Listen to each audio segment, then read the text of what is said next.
11 એ 33ના કેટલા ટકા થશે? તો અહીંયા ટકા આધારિત આ પ્રશ્ન પૂછાયેલો છે. તો ચાલો આજે આપણે આ પ્રશ્નને ખૂબ સરળ રીતે ગણવાનો પ્રયાસ કરીશું. તો 11 એ 33ના એટલે અહીંયા એમ લખી શકાય કે 33ના 11 અને ટકા હંમેશા 100 એ શોધવાના હોય. તો અહીંયા આ પ્રશ્ન પ્રમાણે સેટ થાય કે 11 એ 33ના કેટલા ટકા? તો 33ના 11 અને ટકા હંમેશા 100 એ શોધાય. તો 100% એ તે કેટલા ટકા થશે? અહીંયા આ શોધવા માટે સીધો ચોકડી ગુણાકાર કરીશું. એટલે કે 100 ગુણ્યા 11 અને છેદમાં આવશે આ 33.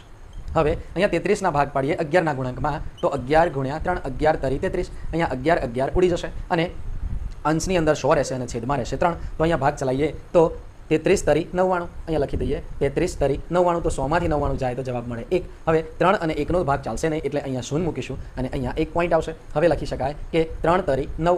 10માંથી 9 જશે તો જવાબ મળશે 1. ફરી એકવાર 0 મૂકીશું અને 3 તરી 9. આમ 3, 3, 3 આગળ વધી જશે એટલે આપણો જવાબ અહીંયા સમથિંગ થાય કે 33.33%. તો અહીંયા 11 એ 33ના કેટલા ટકા થયા તેમ કહેવાય? તો 33.33% થયા તેમ કહેવાય. 33.33 એટલે ઓપ્શન એ આપણો અહીંયા સાચો જવાબ થશે.